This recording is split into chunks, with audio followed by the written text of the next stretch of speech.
Hello दोस्तों, क्या हाल है। मेरा नाम है सचिन और आज से हम एक नई शुरुआत करने वाले हैं।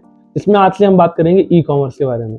अगर आपने कभी जिंदगी में ये सोचा है कि आप कोई ई कॉमर्स बिजनेस शुरू करना है या कोई भी बिजनेस शुरू करना है, तो आप बहुत सही जगह पर आए हो।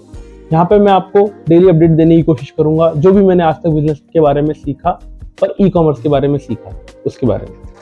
मुझे ई कॉमर्स बिजनेस करते हुए काफी समय हो चुका है, तो जो भी मैंने आज तक सीखा, गलत सही, इस सब के बारे में मैं आपको यहाँ पर अपडेट देने की कोशिश करूंगा। जो भी मेरी समझ है, जितना भी मैंने उससे सीखा है, उसके बारे में मैं आपको सब कुछ बताने की कोशिश करूंगा विद फुल ट्रांसपेरेंसी, ताकि उससे अगर आपका कुछ फायदा हो सके तो आप उसका फायदा ले सकें। इस चैनल पर मैं आपको बेसिकली गाइड करने की कोशिश करूंगा ई कॉमर्स के बारे में कि स्टेप बाय स्टेप प्रोडक्ट कैसे सिलेक्ट किया जाता है, ई कॉमर्स बिजनेस होता क्या है, ई कॉमर्स बिजनेस में प्रॉफिटेबल किया भी जा सकता है या नहीं किया जा सकता, ड्रॉप शिपिंग है क्या, जो भी बेसिक चीज है, जो भी बेसिकली सारी चीजें होती हैं ई कॉमर्स के बारे में, एवरीथिंग अबाउट ई कॉमर्स हम यहाँ पे बात करेंगे।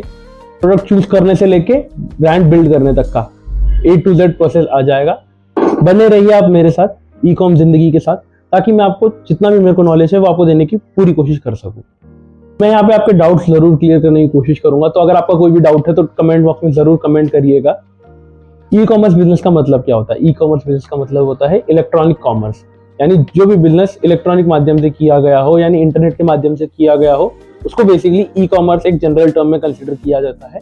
ई कॉमर्स में कई कैटेगरीज होती हैं बिजनेसेस की।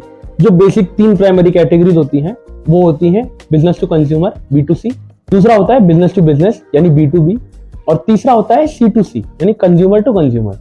इसमें बेसिक ऑप्शंस जो होते हैं, मतलब आपको मैं बेसिकली समझाऊं तो सिंपल ऑप्शंस में आप समझिए, B2C जो बिजनेसेस होते हैं वो अगर आप Amazon या फ्लिपकार्ट से कुछ ऑर्डर करते हैं या कुछ उस पर सेल करते हैं तो वो B2C बिजनेसेस को कंसिडर किया जाता है।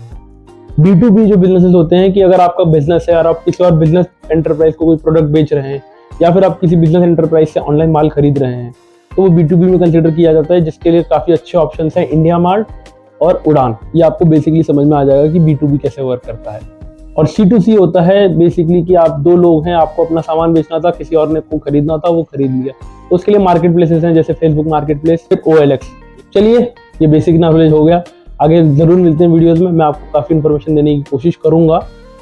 तो आगे चल के हम जरूर सीखेंगे कि ई कॉमर्स होता क्या है और क्या आपको ये करना चाहिए नहीं करना चाहिए, और फॉलो कर लीजिए।